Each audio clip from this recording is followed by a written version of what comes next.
ప్రభువును రక్షకుడైన యేసుక్రీస్తు నామంలో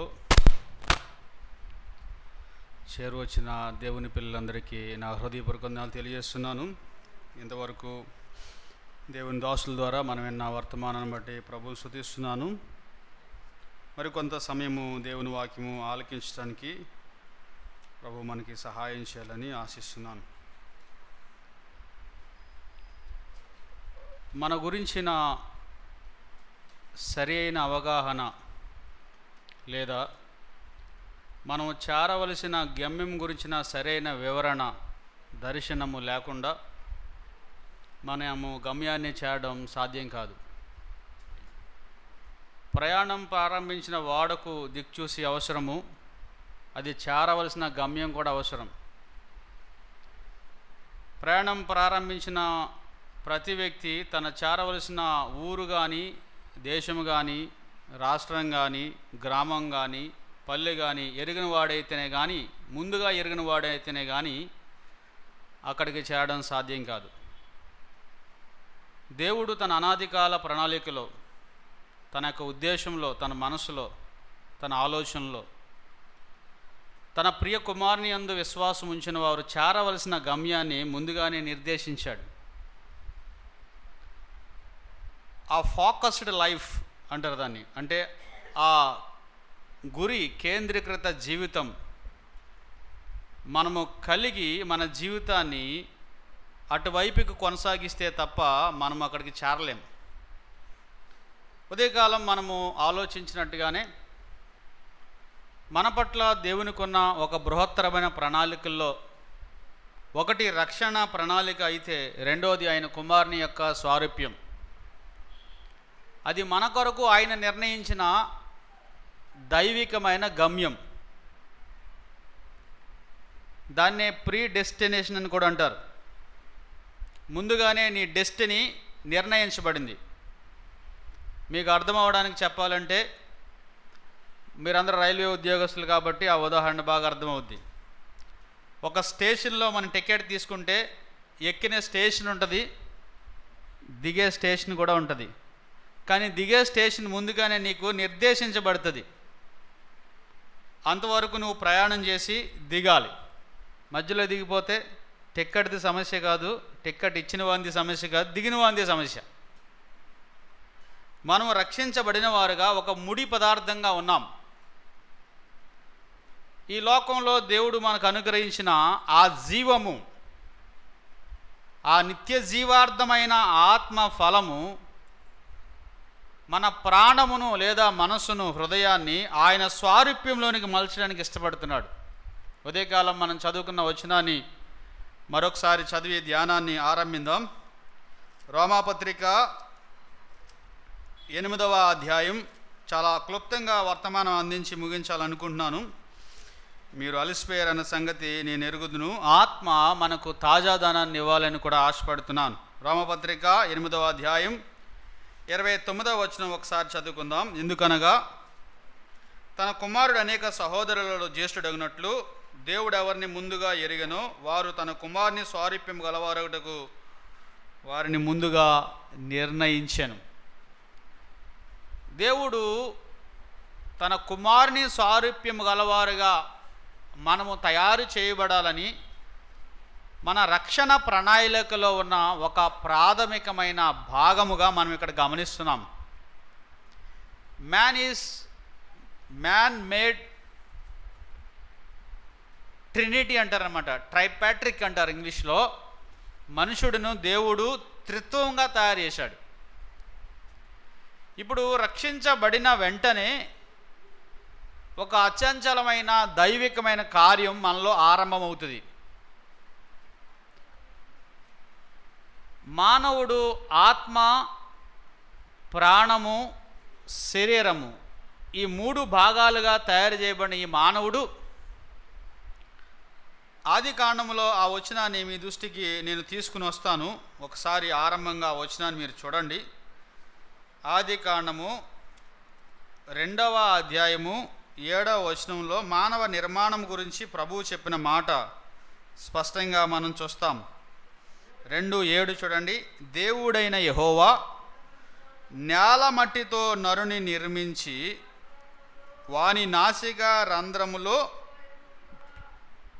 జీవవాయువు నూదగా నరుడు జీవాత్మ అయ్యను. ఇక్కడ రెండు పదాలు మనకు కనబడుతుంది, జీవము, ఆత్మ.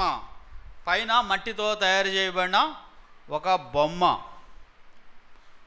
దేవుడు ఆదాముని మట్టితోనూ అదేవిధంగా దేవుని యొద్ద నుంచి ఇవ్వబడిన జీవముతోనూ ఆత్మతోనూ నింపినట్టుగా మనం గమనిస్తున్నాం. మనిషి 3 భాగాలుగా తయారు చేయబడ్డాడు. మరి ఇప్పుడు ఆయన స్వరూపం ఏ భాగంలో మనకు రావాలి? చాలామంది యేసు ప్రభు స్వరూప్యం అంటే ఆయన గడ్డం పెంచుకున్నాడు కాబట్టి మనం కూడా గడ్డం పెంచుకోవాలని, ఆయన పై వస్త్రం కలిగి ఉన్నాడు కాబట్టి మనం కూడా పై వస్త్రం కలవారుగా ఉండాలని, ఆయన ఆహార్యాన్ని మనం కలిగి ఉండడం కాదు ఆయన స్వరూప్యం అంటే, ఆయన ఆంతర్యాన్ని మనం కలిగి ఉండడం ఆయన యొక్క స్వరూప్యం. The attributes of God we should possess in our lives. మన జీవితంలో దేవుని గుణలక్షణాలను పుణికిపుచ్చుకోవడానికి, దేవుడు తన యొక్క లక్షణాలను మనతో పంచుకోవడానికి ఇష్టపడుతున్నాడు అనేదే దైవ గ్రంథం యొక్క బోధ. ఎందుకు ఆయన ముందుగా మనల్ని నిర్ణయించుకున్నాడు? తన కుమారుని స్వారూప్యం గలవారుగా మనము ఏర్పరచబడాలని, ఆయన స్వారూప్యం మనకు రావాలని నిర్ణయించుకున్నాడు. ఆదాము దేవుని కుమారుడు, అందుకే ఆదాము దేవుని స్వరూపంలోనూ దేవుని పోలికలోనూ చేయబడ్డాడు. ఎప్పటి వరకు ఉంది ఆ స్వరూపము, ఆ పోలిక అంటే? దేవుని స్వరూపము దేవుని పోలిక అంటే ఆదాము దేవుళ్ళ ఉన్నాడని కాదు. ఆహార్యంలో దేవునికి ఏ లక్షణాలు అయితే ఉన్నాయో, దేవునికి ఏ సుగుణాలు అయితే ఉన్నాయో, దేవునికి ఏవైతే గుణశీలతలు ఉన్నాయో అవి ఆదాములో కనిపించాయి. ఎప్పటి వరకు? ఆదాము పాపము చేయనంత వరకు. ఆదాము పాపము చేయనంత వరకు ఆదాము దేవుని స్వభావం కలిగిన వ్యక్తి. ఎందుకంటే దేవుని యొక్క పోలిక, దేవుని యొక్క స్వరూపము గలవాడు ఆదాముగా మనకు కనబడుతున్నాడు. ఎప్పుడైతే ఆదాము ఆత్మ, ప్రాణము, శరీరము ఈ యొక్క విధానంలో, ఈ నమూనాలో నడిపించబడేవాడు. ఆత్మ పై స్థానంలో, ఉచ్చ స్థానంలో ఉండేది.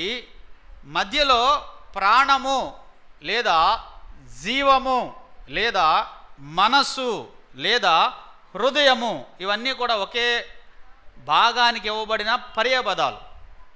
మనసు అన్నా, ప్రాణము అన్నా, హృదయము అన్నా, ఇవన్నీ కూడా జీవము అన్నా,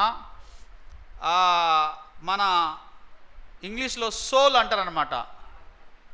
ఇంగ్లీష్లో 2 పదాలు ఉన్నాయి, ఒకటి స్పిరిట్, రెండోది సోల్. తెలుగులో మాత్రం జీవముగా మనం తర్జుమా చేసుకుంటాం. ప్రాణముగా కొన్నిసార్లు తర్జుమా చేయబడింది, హృదయముగా కొన్నిసార్లు తర్జుమా చేయబడింది. కీర్తనలో అయితే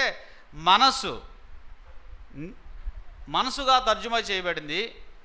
అయితే ఆత్మ, ప్రాణము, శరీరము ఈ 3 భాగాల్లో మనము తయారు చేయబడగా, ఆదాము పాపము చేసిన వెంటనే జరిగిన ఒక భయంకరమైన ఘటన ఏంటంటే, ఆత్మ ద్వారా స్వాధీనం చేయబడవలసిన ప్రాణము, ఆత్మ ప్రాణముల ద్వారా స్వాధీనం చేయబడవలసిన శరీరము ఏమయ్యాయండి?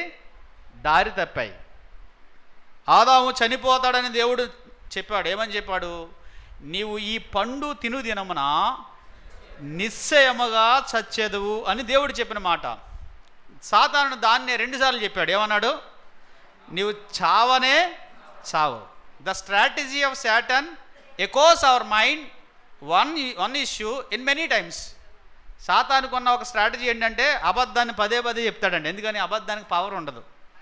సత్యం ఒకసారి చెప్తే చాలు. విషం తాగితే సత్తావని, అవునా? విషం తాగితే చచ్చిపోతావు అన్న సత్యం ఒకసారి చెప్తే సరిపోద్దా? 100 సార్లు చెప్పాలా? విషం తాగినా సావు అని ఎన్నిసార్లు చెప్పాలి? 100 సార్లు చెప్పాలి. ఎందుకంటే వాడు తాగాలి కాబట్టి. అలాగే ఆదాము జీవితంలో అపవాది వాళ్ళిద్దరికీ చెప్పిన మాట, అవ్వకు చెప్పిన మాట, మీరు చావనే చావరు అని చెప్పాడు. ఆదాము అవ్వలు ఆ దినాన్న చనిపోయారు. ఇప్పుడు వాళ్ళకి ఏం పోయింది? దేవుని స్వరూపం పోయింది, దేవుని పోలిక పోయింది. అందుకే మీరు ఇంటికి వెళ్ళిన తర్వాత రేపు చదువుకుని రండి. కొరింథీ పత్రిక 15వ అధ్యాయంలో ఆ మొదటి మనుషుడు ఆదాము ఆ జీవించు ప్రాణి ఆయను అని చెప్పాడు. ఆ రెండవ మనుషుడు అని చెప్పాడు. రెండవ మనుషుడు జీవింపచేయు ఆత్మ అని చెప్పాడు. మొదటి మనుషుడు మట్టి నుండి వచ్చాడు, ఈయన అక్కడి నుంచి వచ్చాడు, పరలోకము నుండి వచ్చాడు. మొదటి ఆదాము కడపటి ఆదాము అన్నాడు. మొదటి మనుషుడు రెండవ మనుషుడు అన్నాడు. మొదటి మనుషుడు ఆదాము అని ఎందుకు చెప్పాడు? ఆదాముకి యేసు ప్రభుకి మధ్య ఇంకెవరు లేరా? ఎందుకు ఈయన రెండవ మనుషుడు అయ్యాడు? కారణం ఏంటంటే పాపము లేకుండా భూలోకానికి ఉద్భవించింది ఇద్దరు. ఒకళ్ళు మొదటి మనుషుడు ఆదాము, రెండో ఆయన ప్రభు అయిన యేసుక్రీస్తు. ఆ తర్వాత ఆదాము గర్భము నుంచి వచ్చిన వారు ఎంతమంది అయినా కానీ వారందరూ పాప స్వభావము మరణ బీజము మనలోనికి ప్రవేశించింది ఆదాము బీజము ద్వారా. ఇప్పుడు ఆదాము ఆత్మలో చనిపోయిన వాడుగా ఉన్నాడు, ప్రాణము జీవముతో ఉన్నది, శరీరము జీవిస్తున్నది. ఇప్పుడు యేసుక్రీస్తు పోలిక ఎక్కడ రావాలి? అది నా ప్రశ్న. ఇదంతా చెప్పడం గల కారణం ఏంటంటే ఇప్పుడు యేసుక్రీస్తు పోలిక మనకి ఎక్కడ కలుగుతుంది? యేసు ప్రభు నమ్మిన వెంటనే మనము జీవిస్తాము. దానికి ఉదాహరణ ఏంటి చూడండి.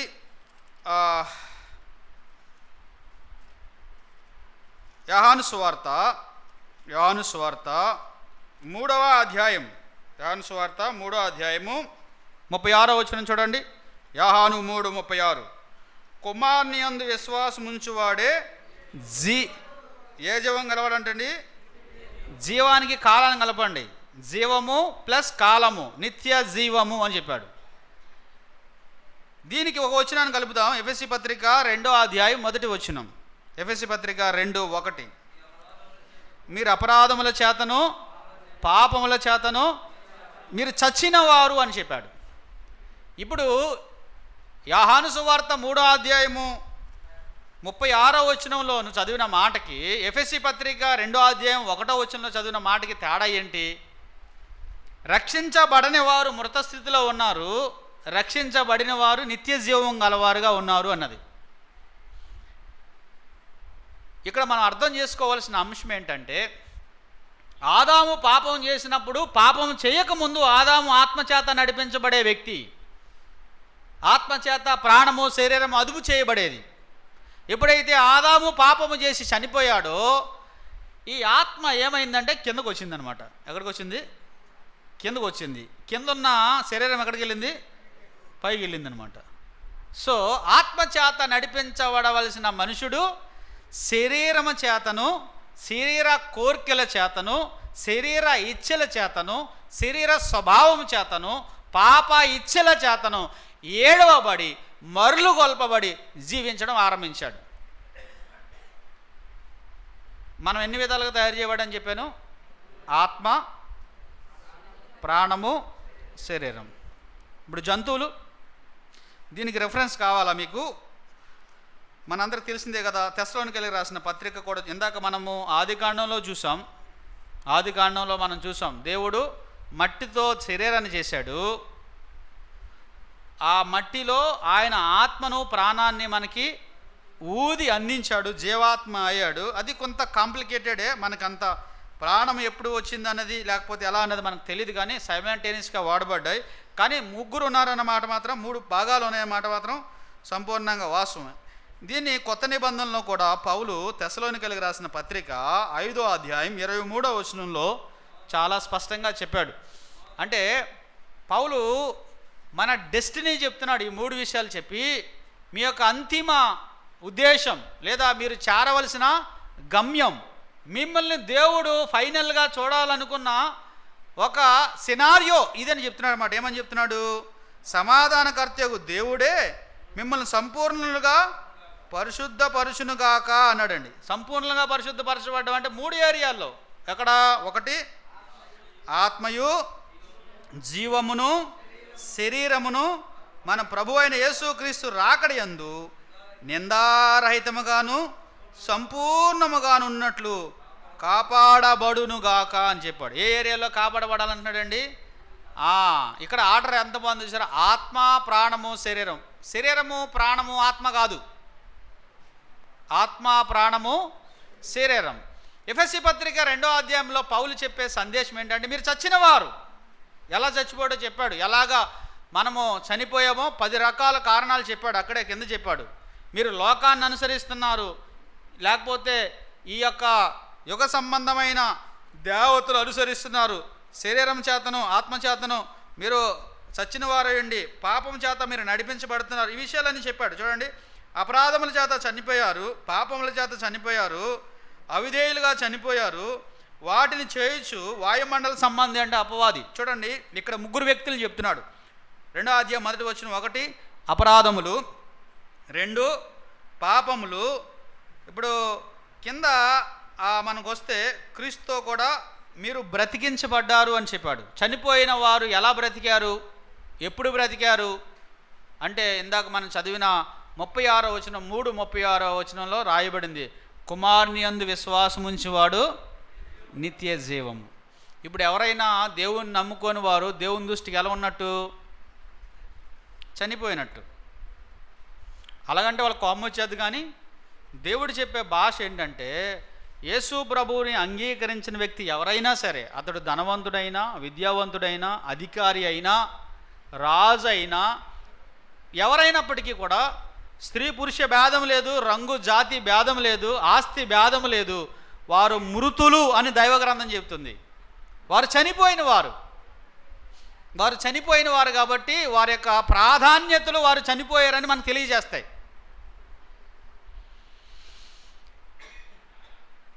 జంతువుకి ముఖ్యమైనవి ఏంటి?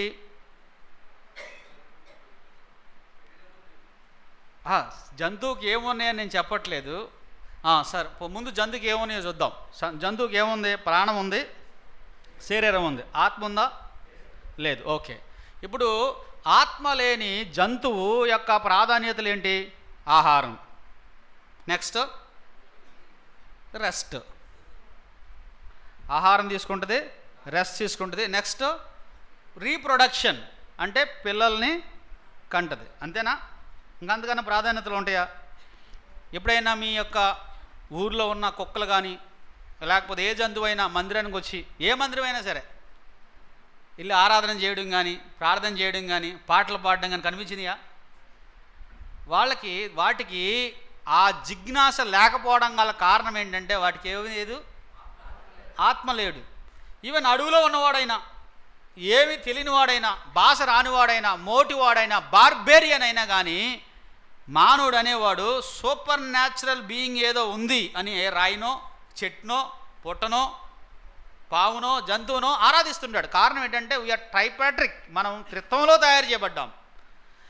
ఆత్మ, ఇప్పుడు నేను చెప్పాలనుకున్న అంశం ఏంటంటే, ఆత్మ మృత స్థితిలో ఉన్న వ్యక్తికి జంతువుకి పెద్ద తేడా ఉండదు. అందుకే కొంతమంది చేసే నేరాలు, ఘోరాలు చూస్తే జంతువు కూడా చేయదే అని మనం భయపడుతుంటాం. బికాస్ అతని ఆత్మ మృత స్థితిలో ఉంది కాబట్టి జంతువుకి మనిషికి పెద్ద తేడా ఉండదు. జంతువుకి కావాల్సినవే మనిషికి కావాలి. Sleep, food, sex. In the same way మనుషులు కూడా అలాగే బతుకుతారు. కానీ ఎప్పుడైతే నీ ఆత్మ జీవిస్తుందో, కల్వరి శిలువలో రక్తధారల ద్వారా ఆ కుమారుని యందు విశ్వాసం ఉంచుతారో, వారు మరణములో నుంచి జీవములోనికి దాటిన వారుగా ఉంటారు. వారు నిత్య జీవము గలవారుగా ఉంటారు. అప్పుడు మీకు అర్థమవుతాయి సంగతులు.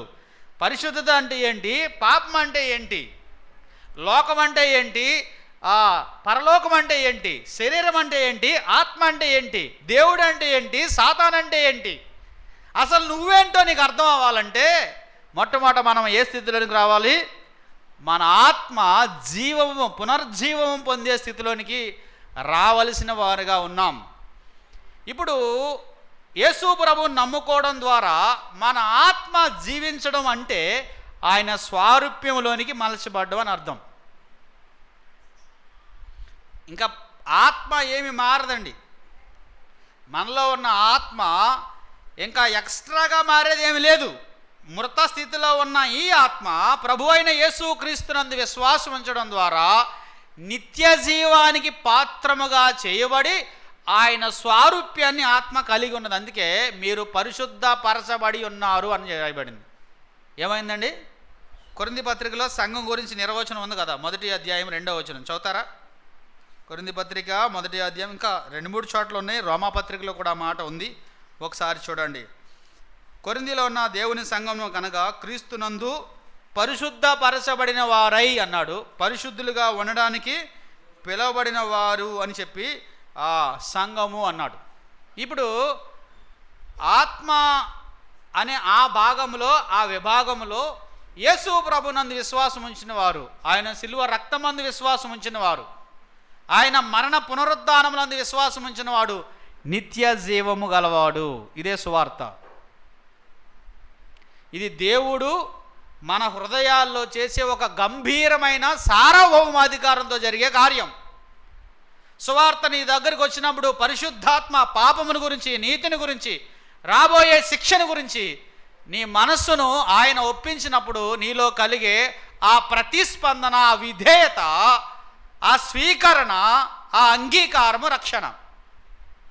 ఇంకెవరైనా రక్షించబడకపోతే నీ ఆత్మ మృత స్థితిలోనే ఉంది, అది పునరుజ్జీవించబడాలి, నిత్య జీవానికి వారసుగా చేయబడాలి అని అంటే నీవు ప్రభువైన యేసుక్రీస్తుని అంగీకరించాలి. కుమారుని అందు విశ్వాసం ఉంచని వాడు జీవము చూడడు. అంటే ఏ జీవం అనుకున్నారు? అది నిత్య జీవము చూడరు, కానీ దేవుని ఉగ్రత వాని మీద నిలిచి ఉన్నది అని చెప్పాడు.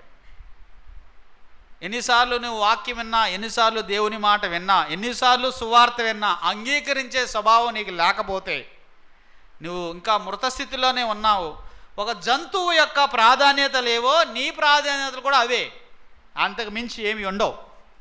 అయితే ఆత్మీయంగా మనం ఒక్కసారి పునరుజ్జీవించబడితే, రక్షించబడితే, ఆయనను తెలుసుకోగలిగితే, ప్రభువుని హృదయంలోనికి స్వీకరిస్తే, కుమారుని అందు విశ్వాసం ఉంచితే, ఆయన రక్తమందు విశ్వాసం ఉంచితే, ఆయన నామమందు విశ్వాసం ఉంచితే నీవు పరిశుద్ధపరచబడతావు. అది ఆత్మలో జరిగే ఒక గంభీరమైన కార్యం. దాని కొరకు నీవు నేను చేసేదేమీ లేదు. ఎందుకని? ఆయనే ఈ లోకానికి వచ్చాడు. మనం ఎవరైనా ప్రార్థన చేసాము ఆయన రమ్మని? పోనీ మన పూర్వీకులు ఎవరైనా ప్రార్థన చేశారా? ఎవరు ప్రార్థన ఫలితంగా ఆయన రాలేదు.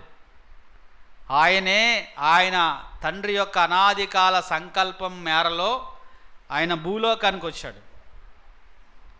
33.5 సంవత్సరాలు జీవించాడు. 3.5 సంవత్సరాలు ఆయన మన మధ్య పరిచర్య చేశాడు.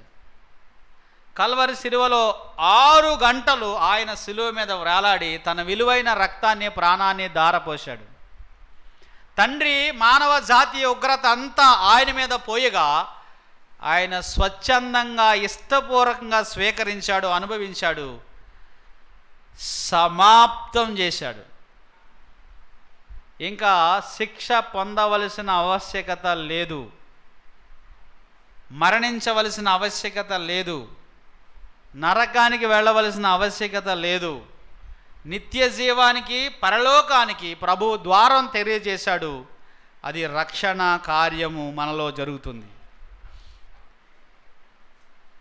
మొదటి భాగమైన ఆత్మ ఆయన స్వారూప్యంలోనికి మారిపోయింది ప్రభువైన యేసుక్రీస్తునందు విశ్వాసం ఉంచడం ద్వారా. ఆ మొదటి భాగము ఆయన రూపంలోనికి మారడానికి మనం చేసింది ఒక్కటే, ఆయన ఇచ్చిన రక్షణను స్వీకరించడం. ఆయన ఇదిగో రక్షణని ఇచ్చాడనుకోండి, మనం ఏం చేయాలి? దాన్ని చేయి జాసి తీసుకోవాలంతే. అదే మనం చేసింది. మనం లోకం వైపు, పాపం వైపు, పతనం వైపు, పాతాళం వైపు వెళ్ళిపోతున్నప్పుడు ఒక స్వరం వినపడుతుంది మన వెనకాల, ఇదిగో రక్షకుడు, ఇదే రక్షణ అని. అటు వెళ్ళేవాడు ఇటు తిరగాలన్నమాట. దాన్ని ఏమంటారు? మారు మనసు అంటారనమాట. ఏమంటారంటే మారు మనసు అంటే తిరగడం. అటు వెళ్ళేవాడు పాతాళానికి వెళ్ళేవాడు, నరకానికి వెళ్ళేవాడు, నాశనానికి వెళ్ళేవాడు, అపవాదిని వాని దూతలను వెంబడించేవాడు. వెనకాల ఒక స్వరం వినపడింది, ఇదిగో రక్షకుడు, ఈయనే రక్షకుడు, ఇదిగో రక్షణ అని. అతను ఏం చేయాలి? ఇలా ఇస్తున్న రక్షణ ఏం చేయాలి? జస్ట్ వెనక్కి తిరిగితేనే కానీ ఇది తీసుకోలేడు. వెనక్కి తిరిగి ఆ రక్షణను స్వీకరించడమే రక్షించబడడం. అప్పుడు మన ఆత్మ ఆయన స్వారూప్యంలోనికి మారిపోద్ది. అందుకే మన ఆత్మ మనలో సాక్ష్యమిస్తాడు అన్న మాట 8వ అధ్యాయంలో చెప్పాడు. మనము దేవుని పిల్లలమని ఆత్మ తానే మన ఆత్మతో ఏం చేస్తాడు?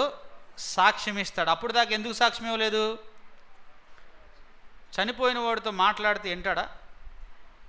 అయ్యా అర్ధాంతరంగా చచ్చిపోయావు, తాళాలు ఎక్కడెట్టు అని అడగండి. బ్యాంకులో బ్యాలెన్స్ ఎక్కడుందో అని అడగండి.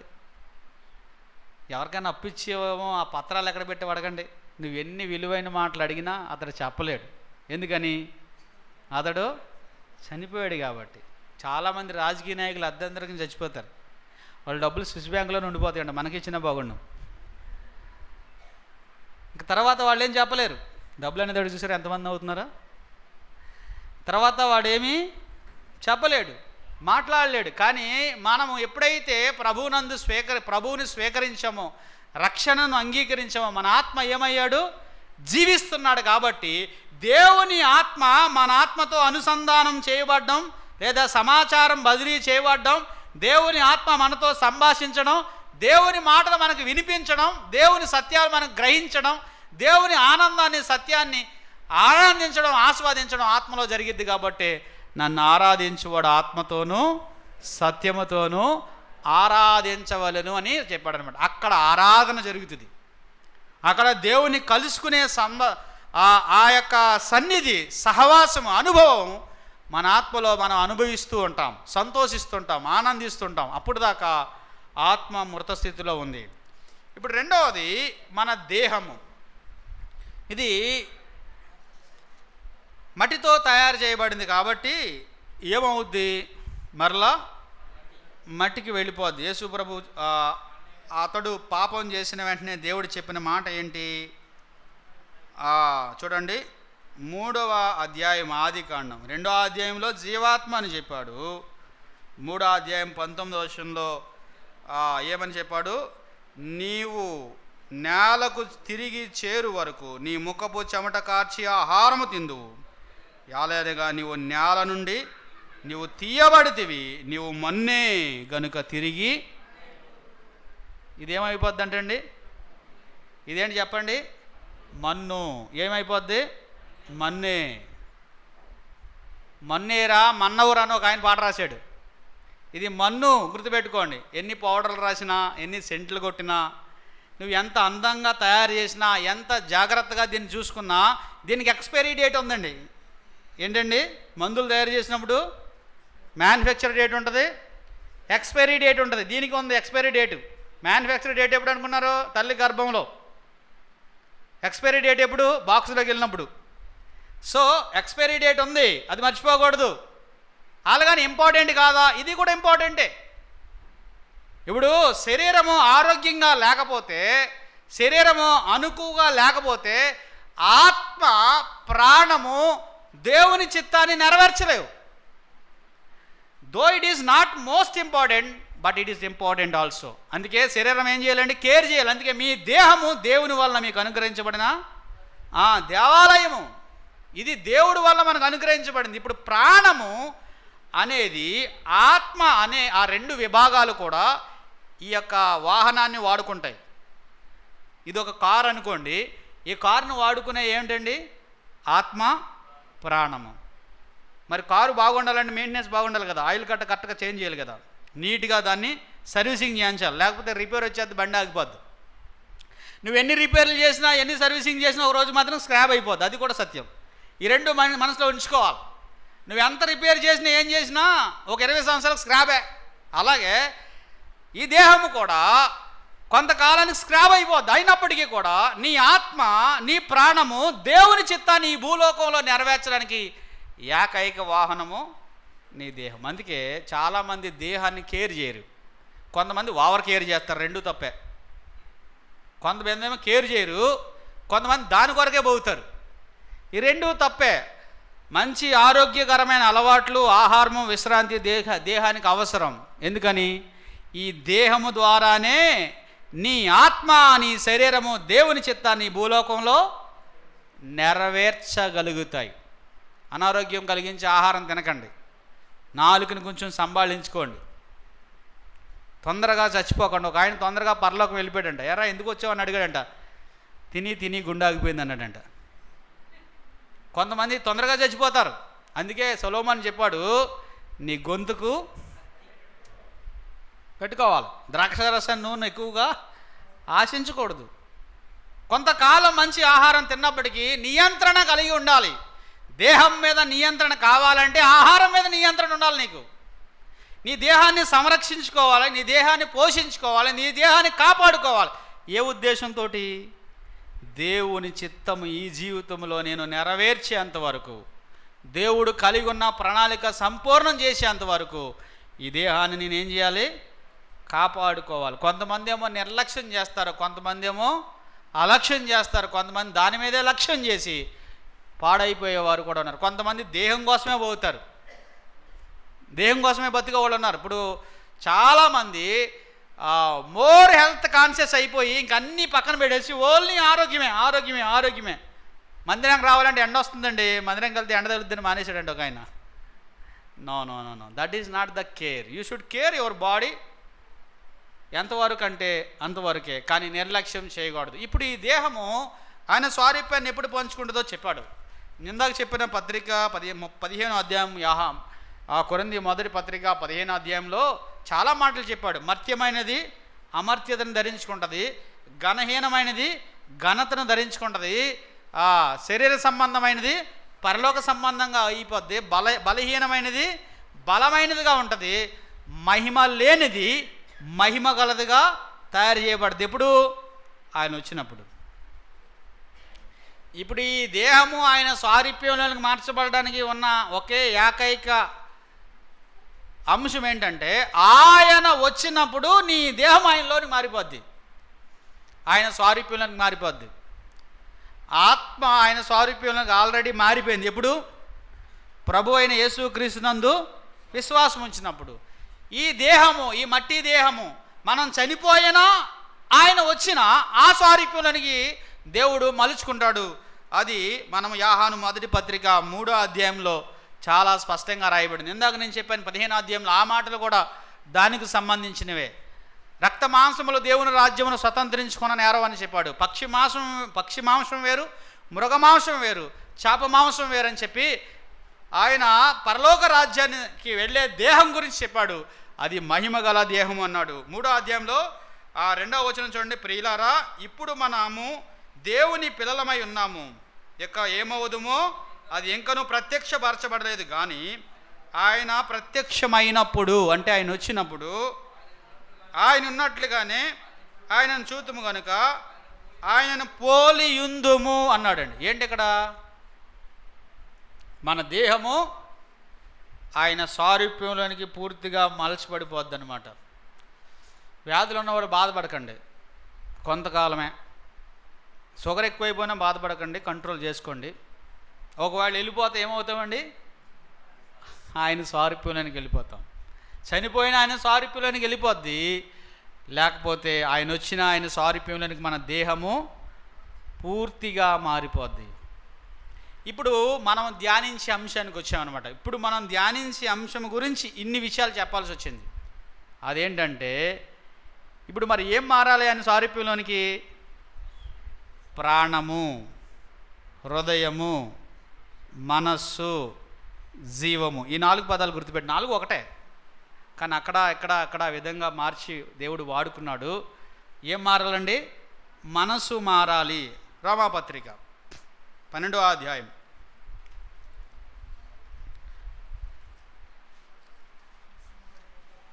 అందరికి తెలిసిన వచనమే. 12వ అధ్యాయం మొదటి వచనం. పౌలు యొక్క ఆకాంక్ష విశ్వాసుల పట్ల, పౌలు యొక్క కోరిక, పౌలు యొక్క ఆశ ఏంటంటే, కాబట్టి సహోదరులారా, పరిశుద్ధమును దేవునికి అనుకూలమైన సజీవ యాగముగా మీ శరీరములు ఆయనకు సమర్పించుకోండి, దేవుని వాత్సల్యతను బట్టి మిమ్మల్ని బ్రతిమాలు కొనుచున్నాను, ఇట్టి సేవ మీకు యుక్తమైనది అని చెప్పాడు. ఇది ఒక సేవ. ఏంటంట? Submitting our selves to the Lord. ఇంకొక తర్జుమాలో ఇలా రాయబడింది, రీజనబుల్ వర్షిప్ అని రాయబడింది. సరి అయిన ఆరాధనని. అంటే మీ ఆత్మ రక్షించబడింది, మీ ఆత్మ పునరుజ్జీవించబడింది, మీ ఆత్మ నిత్య జీవానికి నిర్ణయించబడింది యేసు ప్రభువుని అంగీకరించిన వెంటనే. ఇప్పుడు మీ దేహాన్ని అప్పగించుకోండి అన్నాడు. దేవుని వాత్సల్యాన్ని బట్టి మిమ్మల్ని బ్రతిమాలుకొనుచున్నాను, మీ దేహాన్ని ఆయనకు అప్పగించుకోండి. అప్పగించుకుంటే ఏమవుద్దంట? కింద ఏం చెప్పాడు? మీరు ఈ లోక మర్యాదను అనుసరింపక ఉత్తమమును అనుకూలమును సంపూర్ణమనై ఉన్న దేవుని చిత్తమేదో పరీక్షించి తెలుసుకున్నట్లు ఏం మారాలంటండి? మీ మనస్సు మారి రూపాంతర మగుట వలన అని చెప్పాడు. నూతన మగుట వలన రూపాంతరము పొందుడి అని. ఇది రూపాంతర పరిచర్య. ఎక్కడ జరుగుతుంది? ఇప్పుడు మన ప్రాణము, మనస్సు, ఆత్మ, జీవము యేసు ప్రభు సారూప్యంలోనికి మలచబడాలని ఇప్పుడు మనకు దేవుడు 20, 30, 40, 80 సంవత్సరాలు ఇచ్చాడు రక్షించబడిన తర్వాత. అతి చిన్న వయసు 5 సంవత్సరాలు రక్షించబడిన వాళ్ళు ఉన్నారు. అతడు ఒక 60 సంవత్సరాలు 70 సంవత్సరాలు జీవిస్తే, ఒక 80 సంవత్సరాలు అతనికి, లేదా 100 సంవత్సరాలు జీవిస్తే, ఆ వయసు అంతా దేవుడు ఎందుకు ఇస్తున్నాడండి? ఆ మనసు మారి రూపాంతరం చెందడానికి దేవుడు అవకాశం ఇస్తున్నాడు.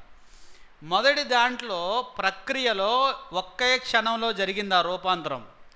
ఈ దేహం విషయంలో కూడా ఒకే క్షణంలో ఈ రూపాంతరం జరుగుతుంది. కానీ ప్రాణం విషయంలో రూపాంతరం అనేది ఏ రోజుకి ఆ రోజు జరుగుతుంది. దేవుని వాక్యానికి నీవు చూపించే విధేయత, దేవుని ఆత్మకు నీవు చూపించే విధేయత, ప్రార్థనలో నువ్వు గడిపే సమయం, సంఘ విశ్వాసులతో నువ్వు గడిపే సమయం, సంఘములో ఆయన్ని ఆరాధించేటప్పుడు నీవు గడిపే సమయం, అనేక శ్రమలు, ఇబ్బందులు, కష్టాలు, వ్యాధులు, రకరకాల విభిన్నమైన పరిస్థితుల గుండా నీ ప్రాణము వెళుతుండగా, నీ దేహం వెళుతుండగా ఆయన సారూప్యంలోనికి నువ్వు చెక్కబడుతూ ఉంటావు అన్నమాట. అందుకే పౌలు మీరు మనసు మారి నూతన మగడం వలన రూపాంతరము చెందండి అని చెప్పాడు. యేసు ప్రభు కూడా ఈ మాట చెప్పాడు. చూడండి, ఇప్పుడు దేహము ఆరోగ్యంగా ఉండాలి అంటే ఏం చేయాలి? మంచి ఆహారం ఇవ్వాలి, మంచి ఆరోగ్య సంబంధమైన అలవాట్లు అలవరచాలి, మంచి విశ్రాంతిని ఇవ్వాలి. దేహం ఆరోగ్యంగా ఉంటుంది.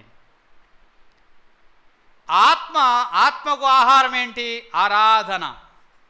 ఆత్మకు ఆహారం ఏంటి? దేవునితో అనుసంధానించబడ్డం, దైవికమైన సంగతులు యందు మన ఆత్మ ఆనందిస్తూ ఉంటాడనమాట. అందుకే ఆరాధన జరిగే ఆ స్థలము ఆత్మ.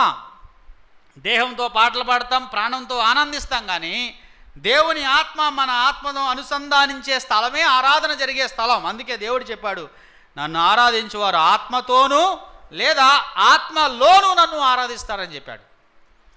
మరి ప్రాణానికి దేనికి సాదృశ్యం?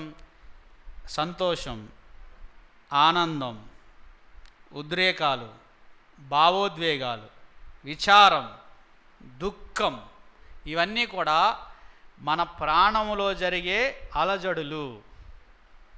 మరి ప్రాణం సంతోషంగా ఉండాలంటే, జీవం సంతోషంగా ఉండాలంటే, మనసు సంతోషంగా ఉండాలంటే, హృదయం సంతోషంగా ఉండాలంటే ఏం చేయాలి?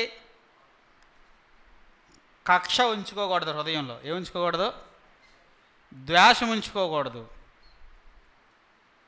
పాపం ఉంచుకోకూడదు, కోపం ఉంచుకోకూడదు. దేహాన్ని చెడగొట్టే ఆ దురలవాట్లు ఎలా ఉన్నాయో నీ ప్రాణానికి దుఃఖాన్ని, బాధాన్ని కలిగించేవి ఇవన్నీ అనమాట.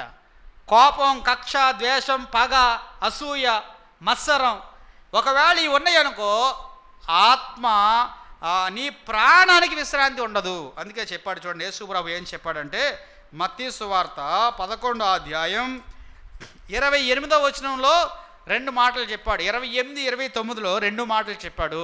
అదొక్క మాట మనం చదువుకుని ముగించుకుందాం. అందరికి వచ్చిన మాటే కదా, ప్రయాసపడి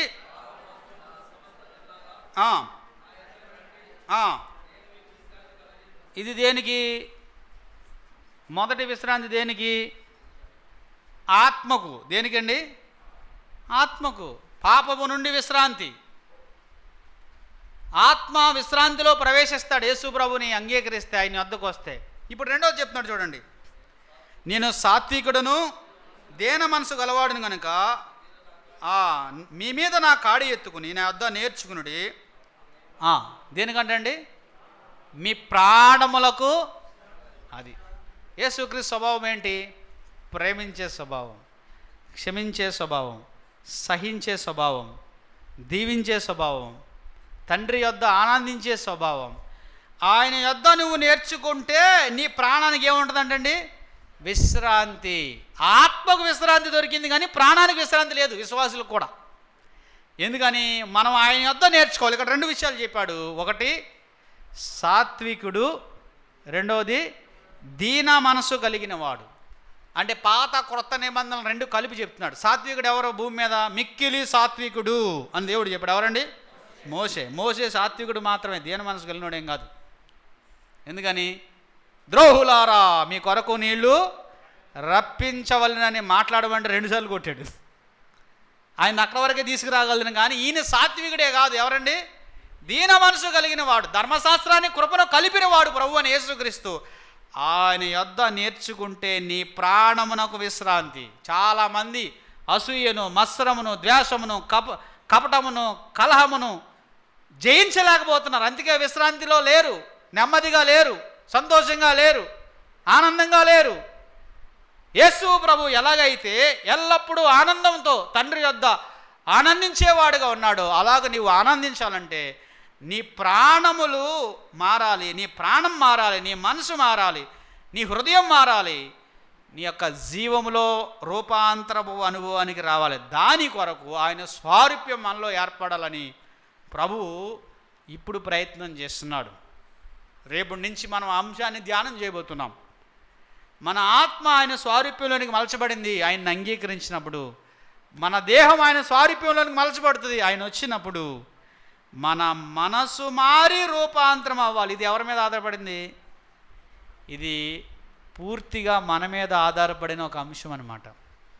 పరలోకం వెళ్ళిన తర్వాత అపోస్తలుడైన పౌలు నేను ఒకే చోట కూర్చుంటామా?